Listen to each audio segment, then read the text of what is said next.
they're acted upon. But entrapment's a little bit different, because entrapment, you actually have law enforcement inducing someone to commit a criminal act. So it's a little bit unique in that perspective. So entrapment, an improper or illegal inducement to crime by enforcement agents. The defense is built on the assertion that had it not been for government instigation, no crime would have occurred. I would have never done this had the officers not persuaded me to. This happens a lot with the trafficking of narcotics. I've never had the privilege to sit on a trial, be a juror on a trial. I've sat on grand juries 2 years, so I know how the jury system works. But I never got to sit and listen to testimony and then make a decision of guilt or no guilt. My wife did, and she told me what happened. The trial is presented to the jury. The facts are asserted by law enforcement. Looked like it was a clean-cut case. They were at a casino. This is a known drug user playing at a slot machine. An undercover officer approaches the suspect, and there's no audio, but the video, you could see that the officer's doing this, and the suspect's, telling him go away, right? And the officers, and the suspect wants nothing to do with it. So the officer goes away. This happens a couple of times. Finally, like third, fourth time, the suspect just puts up his hands, grabs his winnings, and follows the officer out to the parking lot. In the parking lot, a transaction is made. The suspect's arrested. They charged him.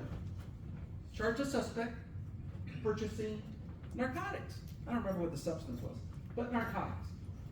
So the case is presented, the defense argues it was entrapment. The jury goes to deliberate. My wife tells me, she goes, they didn't even talk about it. She goes, the door no sooner closed, somebody says, let's just vote. Guilty. And 11 out of 12 put their hands up. My wife said no. She was an officer, by the way. I met her at St. Quentin. You'll hear that story later. She was an officer at St. Quentin, not an inmate. I was a sergeant. I was her boss. Now she's the boss. Okay, but anyway, she tells him, no, you have to discuss the case. She goes, I don't like the way this went down. So they start arguing. Somebody actually said, I have an appointment. I have to be somewhere. I gotta go pick up my kids. They were more concerned with what they had to do than justice for this piece of, the guy was a piece of crap, okay? He's a known drug user, he really was. But not this time, not this case. So she argued, and she argued. She went over the facts. She presented the case. Finally, she won over like 2 or 3 other jurors, so they took a vote. Now they take a vote. Who finds him guilty? Maybe, let's just say 8 hands went up. Remember, this has to be unanimous. Beyond a doubt, beyond reasonable doubt. You have to be found guilty. So 1 juror can hang a jury, but now she's got 4. They talk about it again. They discuss it again. By the time they were done, it was unanimous that it was entrapment. So they came back out, gave the verdict. It was read into the record, and that was that. But I asked her, well, what persuaded you to argue like that? He was a known felon, a career criminal.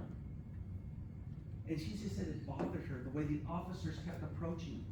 And she said, the body language, because there was no audio. She would put the body language, you could just see the guy saying no, no. But the officers were reluctant, they just kept coming. And they kept inducing until the suspect finally just gave up, said fine, and goes out, and then he gets busted. What do you think? Should he have been found guilty? I see one head shaking. No. No. Right? Come on, guys. He'll get found guilty somewhere else, probably the next day. He's a druggie. That's what druggies do. But not this time. So entrapment, the inducement by law enforcement. It has to be government acting. enticing, inducing a suspect. Any questions on that? How long has a jury thing been going on for? Like, what's the longest something's ever happened? Like how long a deliberation? Yeah, like the argument or whatever. Oh, I don't know. That just depends on the case. If you have death penalty cases, historically last pretty damn long. Something like this drug case, the judge wants a verdict that day. Yeah, he's not gonna let it continue. Very rarely you're gonna let that continue. I'll hold you till 9 o'clock at night. Give me a decision. Either way. What? See, the definition said only by enforcement agents. Does this also apply to like CIA or FBI type? They got better things to do, but yeah, any law enforcement. That's why you use the word government official. It could even be a parole officer. They could be found guilty of entrapment. Yeah. Anyone with powers of arrest, I would say, yeah, they could be guilty of that. And that ain't cool. I don't like that. My T-Mobile home internet splits you too. Dear, you need to bitch that spotty service and switch to Spectrum One. See? Oh, yeah. Get Spectrum One for just $49.99 a month with 300 megabit internet, plus free advanced Wi-Fi and one free line of unlimited mobile. Pardon the commercial. Here we go.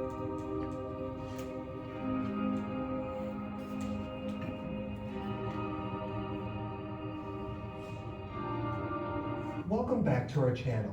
Today's topic is one I've been asked about many times during my more than 20 years in practice: entrapment. In this video, you'll learn about the types of details courts look at and how to best use this defense if you believe that this has happened to you. Before we jump in, take a minute to hit subscribe so you don't miss a new release.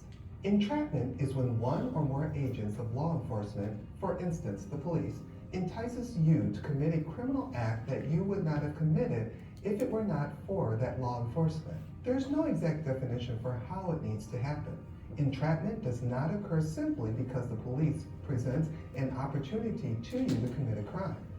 The question at hand is, would the average law-abiding citizen commit this crime if presented with the same opportunity? To aid in this analysis, the court examines the level of deception utilized by the police to entice your commission of a crime. That could include the promise of an excessive amount of financial gain, guarantees that your behavior is not actually illegal, favors of a sexual nature, a threat of arrest, or even dependence on friendship between you and the officers involved are among methods of enticement.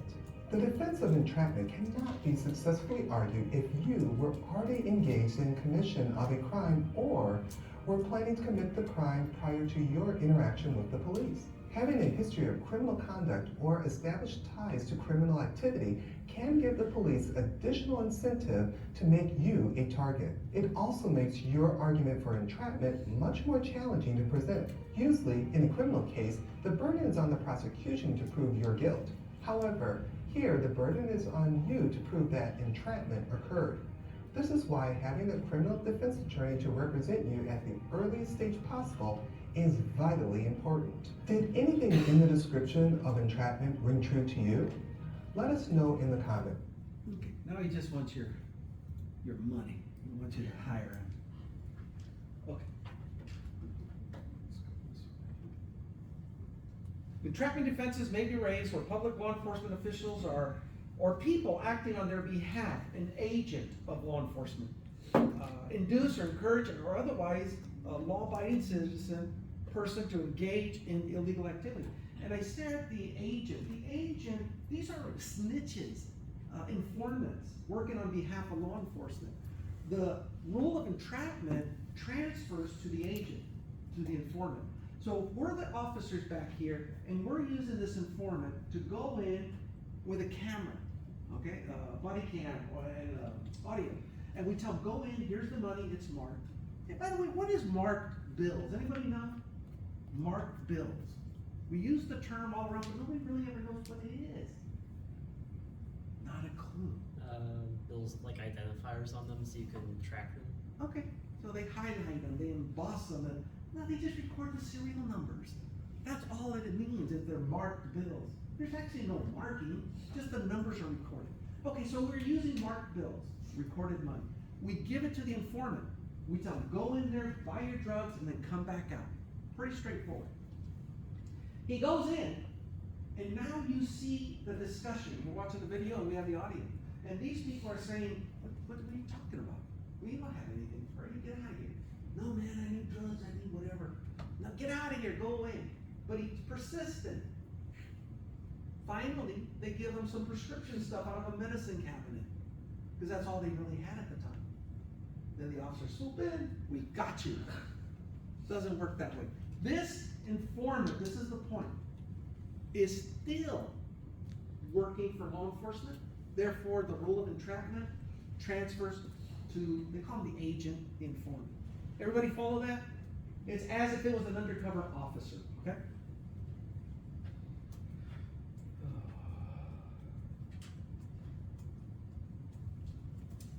The two most common entrapment activities: false representation by enforcement agents that are calculated to induce the belief that illegal behavior is not prohibited. They're lying. Okay, the officers are lying. And by the way, in a court of law, the officer can get up there and say, yeah, I lied. And that's okay. Police can lie to solicit a confession, an illegal act, and so forth. The use of inducements to commit the inducements to crime that are so strong that a person of average will and good intent could not resist. Then it becomes entrapment. For example, you're a law-abiding citizen, you have no intent to committing a crime, but an undercover officer comes to you out of the blue and says, listen, I know you work at this certain place. I need you to, I think it's a pharmacy. I need you to give me some whatever medication. And you're saying no, because you never would ever consider this. But maybe they know you're struggling right now. Your mom is in the hospital, the medical bills, she needs a procedure, you don't have the money. They have this information and they use it to persuade you, to entice you to the point where they offer you so much money that you just say, damn, maybe I'll do it this one time. I'll never do it again. So you do it. The court is going to be asked, would a normal, average person of goodwill have committed the same crime given the same circumstances? And if the answer is yes, you're okay. Okay, that inducement is entrapment and it's illegal. If it's just a minor inducement, I'll give you $1,000 for Percocets. And you say, hell yeah. You're done, buddy. Okay? All right, so you understand the difference. You got to distinguish that. What this average person would do versus what someone with a soiled reputation might do. Hello. Yeah, no. I'm curious why. I mean, where this law or defense came from? Like, Court who cases. created this? What is the benefit of it? All court cases entrapment. Good I question. don't think it's a constitutional right. No, it's not. Yeah. There's nothing in the Constitution that speaks to What's the this. genesis of this? Legal, some smart people in a court of law argue this. Mhm. Okay, everything we're talking about, mistake, what was the other one? Mistake, Duress. under duress, all of these things have happened at some point, and it's argued in court. That's why if you read if you read the cases, and they cite, as in the People versus Smith, as in Tennessee and Gardner, as in Mapp in Ohio, because they're using precedent. And once a court makes that ruling one time, other attorneys can use it in other cases. With Because similar I think facts. the drug dealer Yes. is guilty, but Yeah. because there's this law out there. Yeah. And no, it's not a law. Or whatever it Yeah. is, defense. It's a defense. Yeah, it's a defense. Used Yeah. as a, Look at the as a insanity. play. Yes. In football, Yeah. then he's off the hook. It's not black and white. It is so convoluted. Yeah. You know, there is no black and white. It's always gray. And that's why I always say, well, it depends. Because it just depends. And it might work in this courtroom with this set of facts, and then not work in the next courtroom. Same facts, different jury. And so it's up to the jury if you can convince them to believe your argument. What? So for the like average person of like will and good intent, how much money is enough money for it to be like significant inducement? It just depends. It really does depend. A younger person, let's say 21 years old, struggling, there's college kids, trying to make tuition, they have maybe 2 jobs, pretty decent people just trying to get by. They don't have parents, there's only kids or orphans or whatever. Just picture something like that. And then a stranger approaches them. I'll give you $100,000 if you do this. It's not gonna make sure you do it for 10. Okay, you figure that? Okay. Whereas another person, maybe in their 30s, pretty solid, has a family, more to lose, the consequences are higher. It's gonna take a lot more to induce that person. Right? Everybody agree, or somebody wanna argue that? No. It just depends on your standing. Yeah, go ahead. What if he hates his family? You know, they're getting What if he did what? Like he hates his family, they're getting a divorce. Would that like tip the scale anyway or not? Just depends. It really does, man. It does.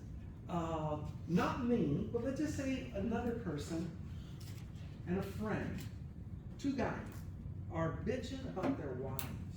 Because this actually happened. Bitching about their wives. And they strike a deal. Say, I don't know your wife, I don't know your family or circumstances. We just play golf together. That's how I know this guy. Say, let's get a plan. You kill my wife, I'll kill yours. That happened. Did they do it? That happened. Okay? They planned the demise of each other's spouse. They got the information where the spouse would be at a specific time, making that person vulnerable. So they go after the husband, because they're always the first suspect. Husband's got a solid alibi. You gotta make sure of that. They made a movie about it. Danny DeVito was in it. Yeah, I've seen it. What I was gonna it say, called? Isn't that a movie? Yeah, it was a movie. They make movies about this stuff. But it really happened in real life. More than once. It happens. So it just depends, guys. All right, let's move on. Oh, the last thing you gotta remember about entrapment. It is an affirmative defense. Just like insanity. The burden of proof lays on the defendant, not on the state. 2 tests have been developed to determine when the government has crossed the line. Subjective and objective, and these are pretty damn vague. Subjective and objective tests, 2 prongs. Subjective test attempts to distinguish between those who are blameworthy and those who are not by asking whether a person caught by the government was predisposed to commit the crime in question. Traps may be legitimately laid by the government only for those who are already bent on crime. Prostitution is the biggest one. You're not going to see officers setting up sting situations at the Temecula Mall by the food court for prostitution rings. You imagine if they did? They would never bust, because nobody's going there looking for that kind of activity. Now, I don't know where, or even if there's prostitution around here, but let's just say there's a known place. Winchester and Margarita. The Lowe's parking lot, because I don't know where that's at. Go to Lowe's a lot. Okay, so the Lowe's parking lot. We know that's where the hookers hang out. That's where they hang out. Actually, those aren't hookers, those are people looking for work. Different work, legitimate work. Okay, but there's hookers. For this example, there's hookers there. So that's most likely where the officers are going to go to set up their sting operation. Okay, it's going to be where that type of crime occurs. Okay? So, subjective. A normal person not looking for that kind of activity isn't going to go there looking for that activity. Someone, on the other hand, who just got paid from McDonald's, has their $65 in their pocket, figures, you know, it's been a while. I think I'll go to Lowe's parking lot. Get me a little satisfaction. You end up paying an undercover officer. Uh-oh. He's gonna get satisfaction in the county jail. Okay, so that's subjective. Objective, sometimes referred to as the defense of outrageous government conduct, also known as the Model Penal Code test, because the Model Penal Code does talk about this. Defendants are more likely to prove entrapment under the objective test. All states recognize the defense of entrapment, and some have even codified it. No state allows entrapment as a defense to serious crimes such as murder or rape. That's a different type of a crime. And I never heard of a government official ever setting up a sting where somebody's going to be murdered or raped. You just don't do that. It's not excusable. So there is no, well, the officer entrapped me, said he could give me money if I went and I killed this person. Not gonna happen. Okay? All right. Some defense strategies use certain syndromes. God, I hate syndromes. Don, you thought the other one was bad? Wait till you see this. Syndromes. Battered wife syndrome, battered child, rape, trauma, sexual abuse, urban, and black rage syndrome. Black rage syndrome. There was a case, I want to say it was out of Chicago, that the defense argued that a black person is predisposed because of their genetics to commit a crime. How could you even say such a damn thing? But then they'll argue these types of points. There's one, the Twinkie defense. Anybody heard of that one? Twinkie, Dan White. You heard of it? Yeah. I think so. I think it was in the Bay Area, San Francisco or Oakland or something. A government official killed another one, and then he pled in temporary insanity because he'd eaten so many Twinkies that his sugar level was so high he didn't know what he was doing. Syndromes. As a rule, maybe some of these would apply in some cases, in some instances. But when you hear, let's just say battered wife syndrome, a woman's been beaten, abused for a period of time. And after a while, she can't take it anymore. And so she does act out. And let's say it isn't self-defense, it's during a beating, a beatdown. The spouse is under the influence of something. She defends herself, gets the upper hand. And once she gets the upper hand, she can't control the rage. There's another rage syndrome. Can't control the rage. And that's true. She just continues to act out, ends up killing the spouse. Battered wife syndrome. Could she argue that in court and be found not guilty? If you're on the jury, yeah. It just depends. Huh? So sometimes this works. How about same thing, battered wife syndrome, same circumstance. The wife's been abused. The husband comes home, says goodnight, goes to bed. Out cold. The drunken stupor. And the wife thinks, this is my opportunity. Goes and gets an iron skillet. Goes to town and is still guilty? Not guilty? What are you gonna do now? Depends. I don't know. The first one was pretty simple because she was in self-defense and the rage kicks in. That's easy to defend. But this is premeditated now. She saw an opportunity, right? That's homicide. But isn't it still like defense since it's like a reoccurring issue that she has? At the time of the act, was she in imminent danger? No. No. That's why it gets really hard to argue. Really hard to argue. A good attorney will come up with some way to twist it. And maybe get it downplayed to involuntary manslaughter. Maybe get her 1 year and give her some probation or something. Always counseling. You gotta have counseling. It's a syndrome. It's a game, guys. Go to court. Listen to these guys. Battery. Here we go. Yeah. What was the case called? Dan White was a Twinkie defense. No, not the Twinkie. I'm trying to find the genetic. I don't remember the case. I just knew it was a black individual, it was a male, and they tried to use the black rage syndrome, but then they went a little further and said it was genetic and they were predisposed. I don't know if we get it. Cesar Bassaria is a theorist, and he had some pretty damn good theories out there of why people do what they do. Take 112. If you're interested in theory, why people do what they do, take 112, AG 112, it's all theory, right? Criminology is the name of the class. I only taught it a couple of times. Professor Farrar does it now, and he does a really good job. But they talk about this case when I'm telling you. It's really cool. Okay, battered woman syndrome, a condition said to characterize women who live in abusive relationships. It is not in itself a defense. It may provide additional justification for a woman who kills a battering spouse during an episode of battering, when the threat of serious bodily harm or death is imminent. See what I mean, Alyssa? Okay? That's why. It has to be imminent. There has to be an imminent threat for the spouse to act. And it goes either way. They don't care about the sexual orientation here. Man on man, woman on woman, woman on man, man on woman. Doesn't matter. The orientation. It's the pattern of abuse versus someone trying to finally put an end to that. Yeah. Okay, so let's say before the guy completely blacks out, he threatens like, "Oh, I'm gonna kill you," but then he like blacks out and passes down. Would castle law apply to that because they're in their own home and that's therefore reasonably the last place of retreat? Right here. Has to be imminent. In that case, no. It's an imminent. It's a threat good really argument. makes, It's a good try. It's a good try. And maybe you could spin a jury to believe it. But if somebody pulls this up and argues, was the threat imminent? Explain to me how your life was in danger at this moment when you took your spouse's life. That's where they get you.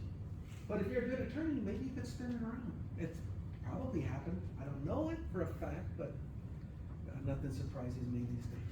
Okay, one problem with all defenses based on syndromes is that there is no syndrome that includes homicide or any other law-breaking behavior as a symptom of or as an inevitable result of the syndrome. There is nothing in any syndrome that specifically states if you suffer from this condition, you're predisposed to commit a homicide. It's just not there. The guy that we're talking about, Gabriel, tried to put that there with a genetic method. That was his goal. Didn't fly. It was ridiculous. Competency to stand trial. Finding by a court that the defendant has sufficient present ability to consult with his attorney, lawyer, with a reasonable degree of rational understanding, and that the defendant has a rational as well as factual understanding of the proceedings against him or her. Two types of, I don't know if we got to Durham yet. Durham? We talked about monotony when we talked insanity. Okay, there's Durham, there's monotony. I think monotony rule says at the time of the crime, temporary insanity. And I believe Durham argues that I'm not of sound mind to participate in my trial. Therefore, I can't be tried. Just a different approach. Neither means that they're not guilty and they're excused of a crime. It just means that the proceedings are delayed until the suspect is deemed mentally competent to stand trial. So they're not getting away with anything. Unless you're Hollywood or you're a TV show, then you write it really nice that you can use insanity. Insanity can influence criminal liability in two ways. It may result, in the finding that the mens rea required for a specific crime is lacking, leading the court to conclude no crime occurred. You have to be able to draw a conclusion that what I'm doing is wrong. I'm going to commit a crime. The mens rea, the mental culpability has to be present as one of those elements. The other one, the actus rea, to actually carry it out. Separately, we don't have a crime. But when they cross over, you get concurrence. Now we got a crime. Insanity can influence criminal liability in two ways. It may lead to a showing that although the requisite mens rea was present at the time of the crime, the defendant should be excused from legal responsibility because of mental disease or defect. And there are, sadly, some people out there that do have mental defects that make them predisposed to be influenced and to commit acts which may be criminal. Think about it. Think about it for a minute. You've probably met someone in your life, maybe know someone or even related to someone. Down syndrome,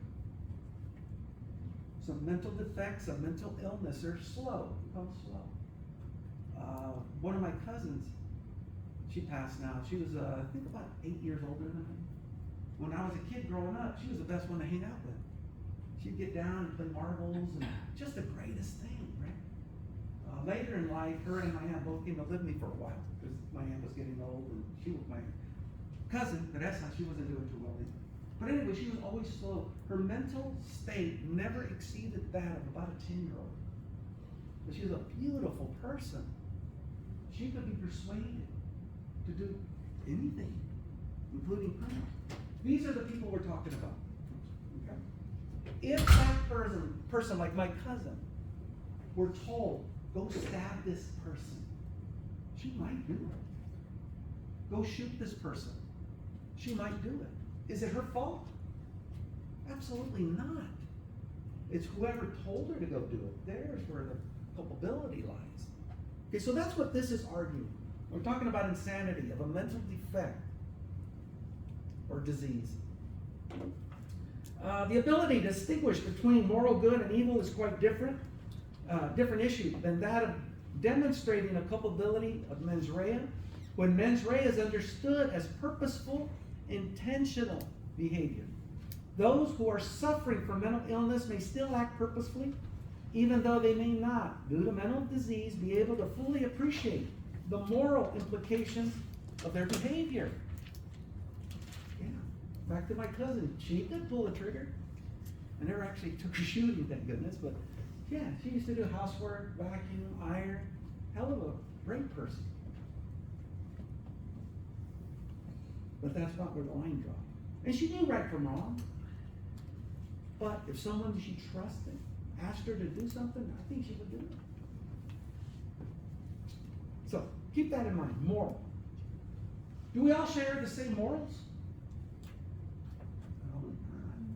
Most likely we don't. But we usually share some common, because we are a community, we are a society. We share some common morals. Hopefully. And with that, we can have a calm, decent society. But we're going to have difference of opinions in some issues, some specific issues. Hopefully, those aren't criminal. However, there are some people who don't believe it's wrong to take whatever they want by any means necessary. You have something they want, it's absolutely within their right to take it. Criminally insane. Sociopath. Psychopaths. Please, I hope you never get to cross paths with them because they are difficult. The law has its own definition of insanity, which is sometimes at odds with the psychiatric definition of mental illness. A person may be mentally ill or mentally abnormal and yet be legally sane, and vice versa. The term insanity is a legal term and not a psychiatric one. Keep that in mind. Insanity is a legal term, not a medical diagnosis by any means. The Monotony rule, here we go. Knowing right from wrong. We have to test you. Make sure you knew what you did was wrong. A rule for determining insanity that asks whether the defendant knew that what he or she was doing, or whether the defendant knew that what he or she was doing was wrong. You gotta know it was wrong. And then make the decision to commit the act anyway. That's the mens rea. Disagreement exists over whether the word wrong refers to the defendant's ability to appreciate the legal or the moral wrongfulness of his or her act. Think about it. I'm a sociopath. Anything I do to satisfy my needs is morally right. So how could I possibly commit a crime?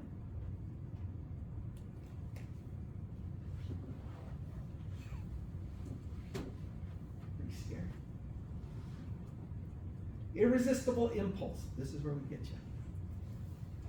During the 1920s, in the belief that some forms of behavior could not be controlled, many states modified the Monotony rule to permit. By the way, the Monotony rule, I hopefully have a video. Damn, I'll back up so you can see where the Monotony rule came from. Okay, so anyway, many states modified the Monotony rule to permit irresistible impulse defenses, a test for insanity that evaluates defense claims that at the time the crime was committed, a mental disease or disorder prevented the defendant from controlling his or her behavior, keeping with the requirements of the law. Irresistible impulse. I couldn't help myself at this time, at this moment. It's not my fault because I couldn't control my behavior. That's usually how that one goes. Let's look at Monotony. Daniel McNaughton shot and killed the Prime Minister's secretary, Edward Drummond. Doctors agreed that McNaughton was completely insane. His acquittal, though, infuriated the public and left the judiciary with many questions. What was the proper way to assess the mens rea of a person who wasn't of sound mind? Could he be culpable? The Court of Common Pleas used McNaughton's case to provide clarity on the insanity defense. The shooting occurred on January 20th, 1843, at the parish of St. Martin in the Fields, Middlesex. McNaughton loaded and charged a pistol with gunpowder and a lead bullet. He held the pistol in his right hand. He came up behind Drummond and shot him in the back, feloniously, willfully, and of his malice aforethought. Drummond languished for months, finally dying on April 25th. McNaughton pleaded not guilty to Drummond's murder. At trial at the Central Criminal Court, Old Bailey, he argued that he hadn't been in a sound state of mind when he shot the man. He'd come to believe that members of the Conservative Party were persecuting him, and he thought he was shooting the Prime Minister, Robert Peel. Medical witnesses testified that McNaughton was affected with morbid delusions that carried him away beyond the power of his own control and left him with no perception of right and wrong. Lord Chief Justice Tyndall instructed the jury that if, at the time of the shooting, McNaughton didn't have the use of his understanding such that he didn't know that he was doing a wrong or wicked act, they should find him not guilty. If they found that he was in a sound state of mind, they should find him guilty. The jury found McNaughton not guilty on the ground of insanity. After a public outcry, the House of Lords asked the judges of the Court of Common Pleas to explain the law governing cases involving insanity as a defense to a criminal charge. The judges appeared before the House of Lords to answer their questions. What do you think? What do you think? We're not loaded, charged. These weren't, revolvers. You just put the cartridge in. This was definitely premeditated. Yeah, premeditated. Absolutely. Accident murder. He's an accident murderer. Like, he should still go to jail. They can't just walk him to somebody. Walked up, shot him in the back. Yeah, like, And then he pled that he felt the Conservative Party was out to get him. And he thought he killed the wrong guy. It was supposed to be Sir Robert Peel, and it wasn't. Sorry, I was crazy. No, not crazy, insane. And he got away with it. That's where the Monotony rule comes from. It was that whole case. Ridiculous. But that's what gets us to where we're at now. Based on Monotony, they came up with the irresistible impulse. You just can't control yourself. Crime of passion. I don't know if you ever heard of that one. Crime of passion, yeah. That's real. That's real. Things happen in anger. You can lose total control of your faculties. That's true. Anybody ever been so angry that you lost control or thought you could lose control? Yeah, I've been there a couple times. Yeah. It's not nice. I don't like it. It's scary. I've seen people in that state where they're culpable to do anything. I get the hell out of their way. I want nothing to do with these people. I've seen cases argued, not irresistible impulse, but crime of passion. And I've never seen it done successfully. I had to think for a second. I have seen they got a favorable sentence, but not found not guilty. But it is an argument. You know, and if it's true, and if that's the true circumstance, what happened, then it should be argued. And let the jury decide. But too often, attorneys are looking for angles to get a guilty client, either a favorable sentence or found not guilty. And that's where it gets a bad name. Here's the Durham Rule. Also known as the product rule, built on the court's belief that an inability to distinguish right from wrong is merely a symptom of mental disease, and that behavior resulting from the disease is more apt determinant of legal insanity. Okay, that's the legalese language.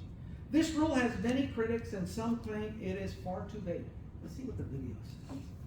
Remember Monotony? Let's see what Durham's going to do. In criminal law, a person who's found to be legally insane at the time of committing a crime generally can't be held criminally responsible for that crime. But what test should a court use to determine whether a person is legally insane?